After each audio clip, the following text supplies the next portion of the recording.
Alright, ladies and gentlemen, welcome back to the Tuesday Night Special, and now it's time for us to talk about what happened during the second half of Monday Night Raw from the Performance Center in Orlando, Florida.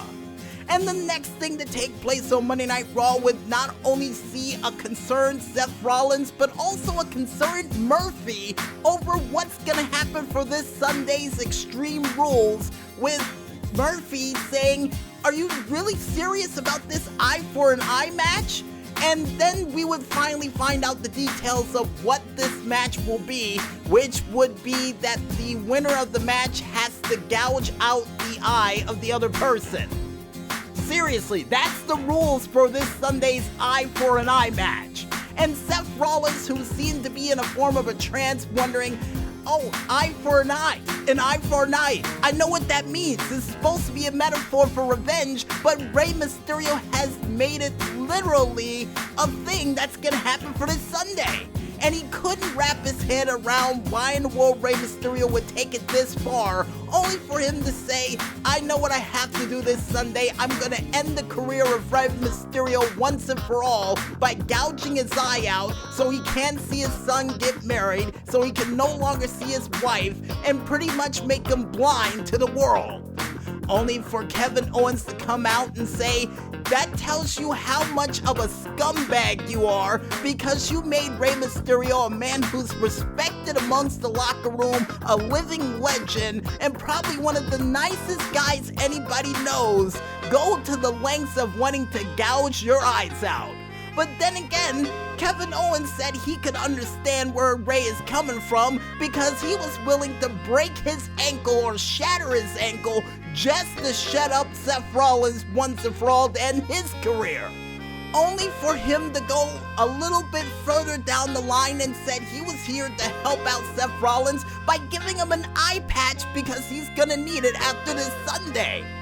Only for Seth Rollins not only to not accept the gift he was given by none other than Kevin Owens, but to also call out Murphy for Murphy to be met with resistance by none other than Aleister Black. And Aleister Black in that impromptu fight would lead into a match with none other than Murphy. And during this match, despite Murphy doing a whole bunch of dragon screws and other leg-like attacks to stop the offense of one Aleister Black, he would be met with resistance with not one, but two tiger knees to the face, leading directly into a black mass counter from a superplex to the outside of the ring, for Aleister Black to almost win this match until Seth Rollins decided to pull him out of the ring, leading to a round-the-ring chase where the Mysterios would come out to help out Aleister Black and Kevin Owens for the next match to take place on Monday Night Raw,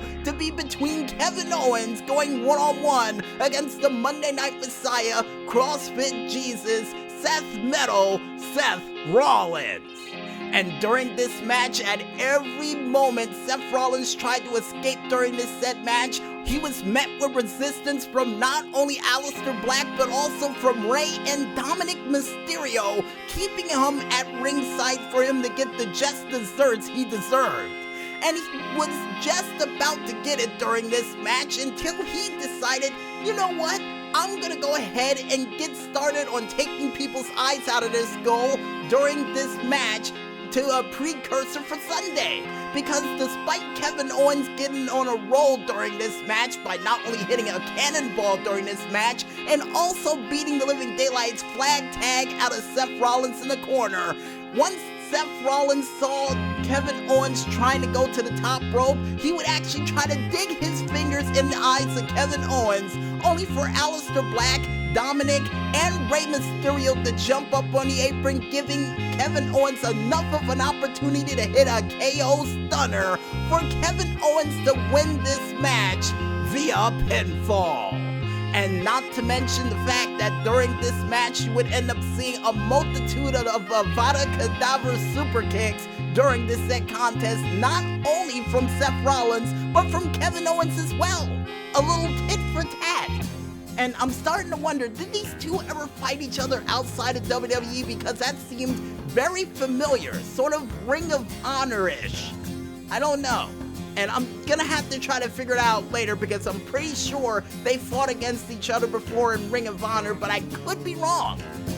But with that research project to look up in the near future, folks, the next match to take place on Monday Night Raw would see none other than Randy Orton going one-on-one against R-Truth. And before this match could even begin, Big Show, who would get his heartstrings tugged at by Ric Flair, not only telling him that he needs to stay out of Orton's way and to go back to Hollywood and live the good life while he still has a moment to do so, would get told by the Big Show that, are you really willing to sacrifice your friends in this business for Randy Orton to truly become once again the Legend Killer?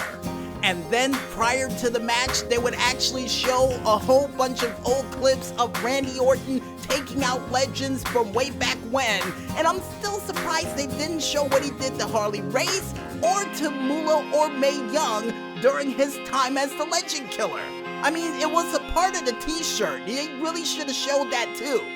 But hey, I guess they decide to not include certain parts of history that Randy Orton did when he was trying to become the Legend Killer. But besides Randy Orton's Legend Killer past only highlighted in certain points for WWE, Ric Flair would warn R-Truth during this match that he's not gonna kick his head off, meaning Randy Orton, but instead he's gonna hit him with an RKO during this match for R-Truth to try to talk to Ric Flair before this match could start, for Randy Orton to try to hit him with the RKO, for R-Truth to fire back with a couple of shots, but still get hit with the RKO, for Randy Orton to win this match via pinfall.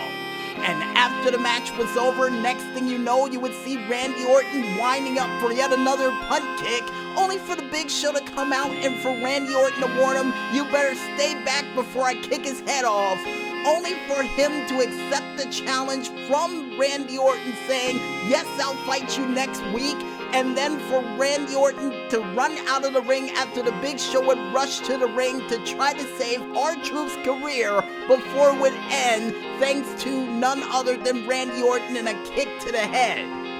So next week on Monday Night Raw, we're going to see the Big Show versus Randy Orton.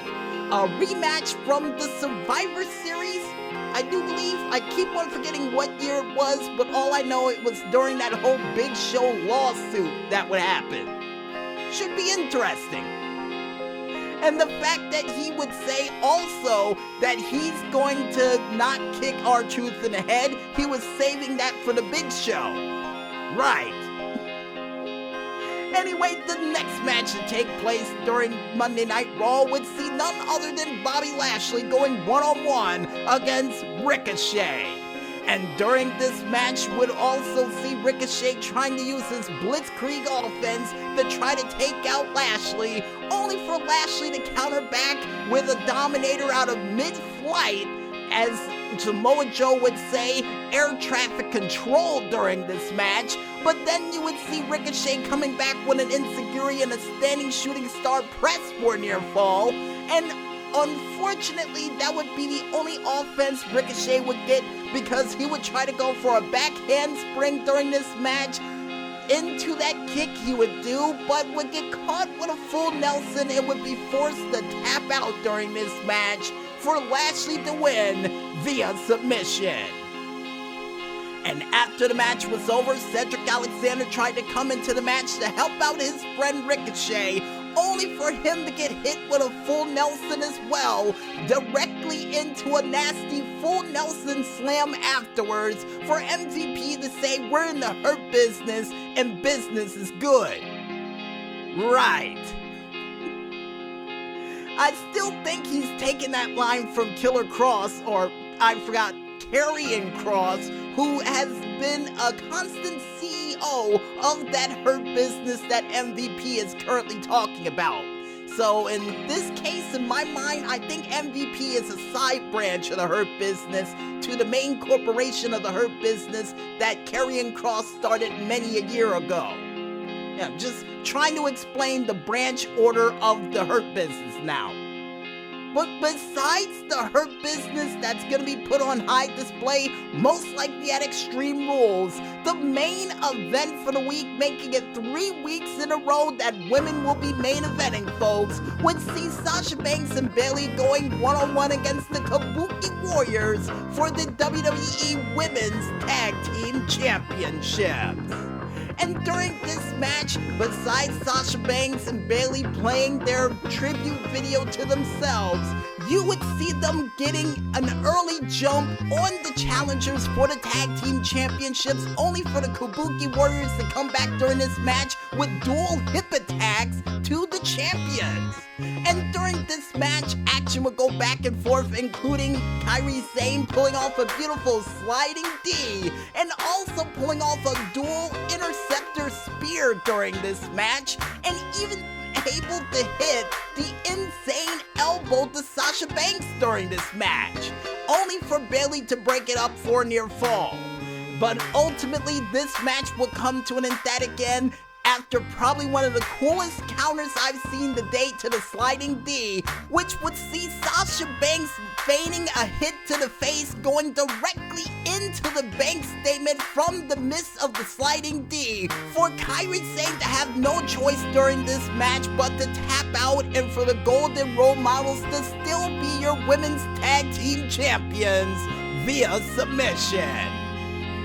And after the match was over, the Golden Role Models in traditional fashion would celebrate in the most obnoxious way known possible to close out Monday Night Raw prior to the pay-per-view that will take place this Sunday.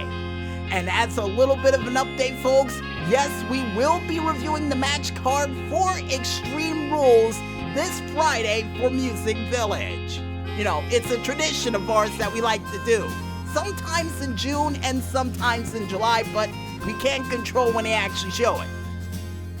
And with that said, folks, we might as well head back into the music once again, and when we return, we'll be back with more of these streetlight shenanigans as the Tuesday Night Special rolls on right after this. So don't fall asleep just yet, folks, and stay tuned.